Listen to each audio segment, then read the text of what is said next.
किसी भी इंसान की जिंदगी में रिश्तों को सबसे खूबसूरत एहसास माना गया है, लेकिन जब यही रिश्ते बेवफाई में बदल जाते हैं तो सबसे ज्यादा दर्द भी इसी बेवफाई में ही मिलता है। प्यार में धोखा खाया वो इंसान किसी भी हद तक जाने को तैयार होता है। कुछ तो प्यार में धोखा खाने के बाद बहुत ज्यादा महान बन जाते हैं, तो कुछ ऐसे भी होते हैं जो बिल्कुल हैवान बन जाते हैं। आज के वीडियो में आप सबको बताऊंगा एक ऐसे पायलट की जो प्यार में धोखा खाने के बाद उसने ऐसा कर दिया कि शायद वैसा करने के बारे में कोई सोच भी नहीं सकता, और उस पायलट की सनक ने लगभग 150 यात्रियों की जान खत्म कर दी। दोस्तों, तारीख थी 24 मार्च 2015। उस दिन जर्मन विंग फ्लाइट 9525 स्पेन के बार्सिलोना एयरपोर्ट से सुबह 10 बजे उड़ान भरता है, और इस फ्लाइट में लगभग 144 पैसेंजर और 6 क्रू मेंबर यानी टोटल 150 लोग सवार थे। और इस फ्लाइट को 11:40 में लैंड करना था जर्मनी के डुसेलडॉर्फ एयरपोर्ट पर। सब कुछ सही चल रहा था और एरोप्लेन वो 10 बजे बिल्कुल अपने सही टाइम पर स्पेन के बार्सिलोना एयरपोर्ट से उड़ान भरता है। इससे लगभग 20 मिनट अपनी फ्लाइट में होने के बाद एरोप्लेन अपने क्रूजिंग अल्टीट्यूड पे लगभग 38,000 फीट की ऊंचाई पर पहुंच जाता है। 10:30 बजे के करीब एरोप्लेन जो था वो फ्रांस के एयर स्पेस से गुजर रहा था। तभी फ्रांस के एयर ट्रैफिक कंट्रोलर ने ध्यान दिया कि एरोप्लेन जो है वो अचानक से अपना हाइट नीचे की तरफ लेना शुरू कर दिया। ये इतना तेजी से हाइट नीचे आ रहा था कि एटीसी को समझ में आ गया कि प्लेन के साथ सब कुछ सही नहीं है। एटीसी ने अपने रडार के माध्यम से पायलट से बातचीत करने की कोशिश की। वो जानना चाहता था कि एरोप्लेन के अंदर ऐसी क्या खराबी हुई कि आखिर एरोप्लेन जो जर्मनी को जाना था वो फ्रांस में इतनी तेजी से नीचे की तरफ गिर रहा है। लेकिन एटीसी को पायलट से किसी भी तरह का कोई जवाब नहीं मिला। प्लेन के गिरते हुए 10 मिनट होने के बाद एरोप्लेन का जो कांटेक्ट था वो एटीसी से पूरी तरह से खत्म हो गया। तो एटीसी के अधिकारियों ने वहां के रेगुलेटरी अथॉरिटीज को इसकी इंफॉर्मेशन दी। जब खोजबीन शुरू की गई तो पाया गया कि जो एरोप्लेन है वो वहां के फ्रांस में आल्प्स की पहाड़ियों में टकरा कर क्रैश हो चुका है, और ये इतना तेजी से क्रैश हुआ है कि इसका जो एरोप्लेन का मलबा आया था वो 21 किलोमीटर की दूरी में फैला हुआ था। इस प्लेन क्रैश में कोई भी जिंदा नहीं बचा था। सभी के सभी पैसेंजर और जो भी क्रू मेंबर थे वो सब के सब मारे गए थे। दोस्तों, दुनिया में जब भी कोई एरोप्लेन क्रैश होता है तो इसकी बहुत ही गहन जांच होती है। ये जांच इसलिए नहीं होती है कि ये पता किया जाए कि कौन दोषी है, बल्कि ये जांच इसलिए की जाती है कि ये पता किया जाए कि इस प्लेन क्रैश के पीछे का असली कारण क्या है, ताकि भविष्य में ऐसे किसी भी हादसे से बचा जा सके। जो एरोप्लेन क्रैश हुआ था ये एरोप्लेन एयरबस कंपनी का 320 मॉडल का एरोप्लेन था, जो दुनिया के सबसे सेफ जहाजों में से एक माना जाता है। दोस्तों, जब भी कोई हवाई हादसा होता है तो इन्वेस्टिगेशन में सबसे ज्यादा अगर कोई चीज मदद करता है तो एरोप्लेन में लगे हुए 2 रिकॉर्डर्स मदद करते हैं। एक जो कॉकपिट में लगा होता है उसे हम CVR कहते हैं, नहीं कॉकपिट वॉइस रिकॉर्डर। ये कॉकपिट वॉइस रिकॉर्डर कॉकपिट में जो भी बातचीत होता है उसको अपने अंदर रिकॉर्ड करता है, यानी पायलट एक दूसरे के साथ, पायलट एटीसी के साथ क्या बातें कर रहे हैं उसको बिल्कुल ये रिकॉर्ड करता रहता है।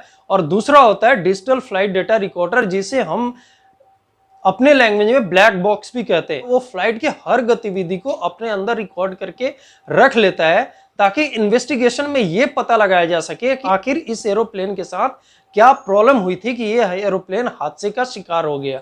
6 हफ्ते के इन्वेस्टिगेशन के बाद जब कॉकपिट वॉइस रिकॉर्डर को जांच अधिकारियों ने सुना, उन्हें वो मिला जिसकी कभी किसी ने कल्पना तक नहीं की थी। एरोप्लेन का जो मुख्य पायलट थे वो थे पैट्रिक, जिनके पास लगभग 6000 घंटे तक एरोप्लेन उड़ाने का एक्सपीरियंस था। यानी कि जो पायलट थे वो बहुत ही ज्यादा एक्सपीरियंस थे, इसलिए ऐसे पायलट के हाथों इस तरह की घटना होना बिल्कुल असंभव बात थी। जो को पायलट थे उनका नाम था एंड्रियास लुबिट्स, और इनके पास महज 100 घंटे की ही उड़ान की एक्सपीरियंस थी। दोस्तों, जांच अधिकारियों के जांच में यह पता चला कि जब ये फ्लाइट फ्रांस के ऊपर 38,000 फीट के क्रूजिंग अल्टीट्यूड पे पहुंच चुका था, पायलट जो पैट्रिक थे वो टॉयलेट यूज करने के लिए कॉकपिट से बाहर आ जाते हैं। ऐसे में जो प्लेन का पूरा कंट्रोल था वो को पायलट एंड्रियास लुबिट्स के हाथों में था, और ये जो को पायलट थे किसी को मालूम भी नहीं था, लेकिन ये को पायलट एक सुसाइडल पर्पज से एरोप्लेन को उड़ा रहे थे।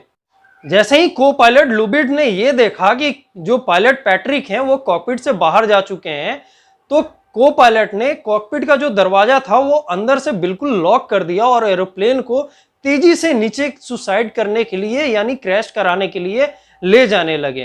कैप्टन पैट्रिक को जैसे ही एहसास हुआ कि एरोप्लेन के साथ कुछ ना कुछ खराबी है, वो टॉयलेट से बाहर आते हैं और कॉकपिट डोर खोलने की कोशिश करते हैं, पर उनका यह प्रयास बिल्कुल विफल हो जाता है और वो कॉकपिट डोर को नहीं खोल पाते हैं।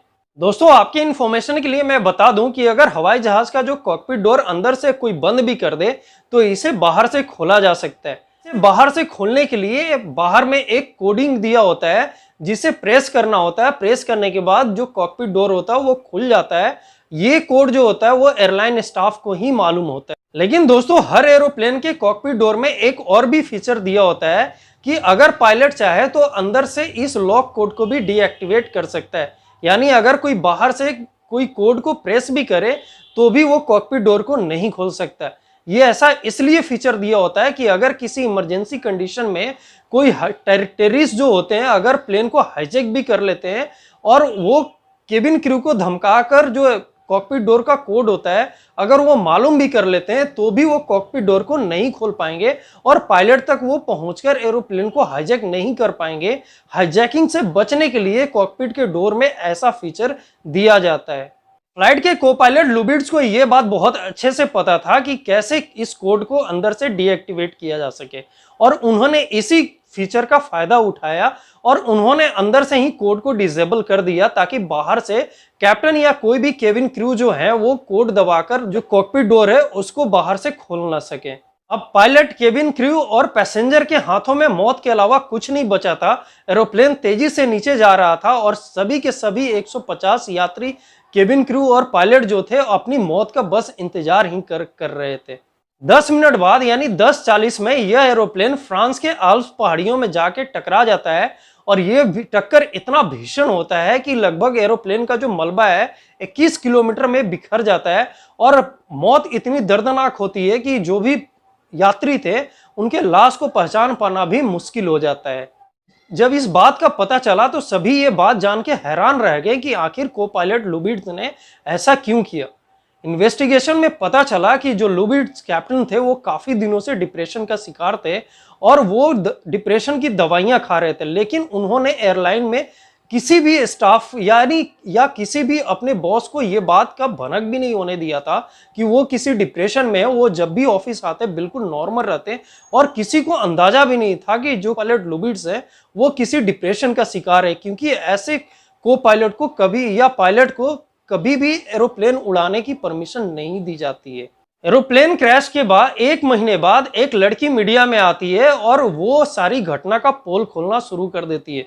उस लड़की ने बताया कि वो को पायलट लुबिड्स के साथ लिविंग रिलेशनशिप में रहती थी और को पायलट लुबिड्स उसके साथ रिलेशन को लेके काफी ज्यादा सीरियस थे और वो बहुत जल्द उसके साथ शादी करने वाले थे।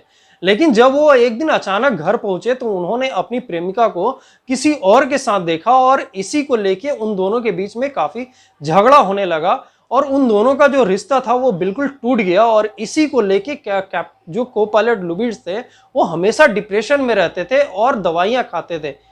जब ब्रेकअप हो रहा था तब उन्होंने अपनी प्रेमिका से ये तक कहा था कि मैं एक दिन ऐसा काम कर जाऊंगा जिसे दुनिया अपने इतिहास में मेरा नाम याद रखेगी, और उन्होंने ऐसा ही किया भी। उन्होंने अपने साथ साथ सुसाइड में 150 यात्रियों के जान को खत्म कर दिया।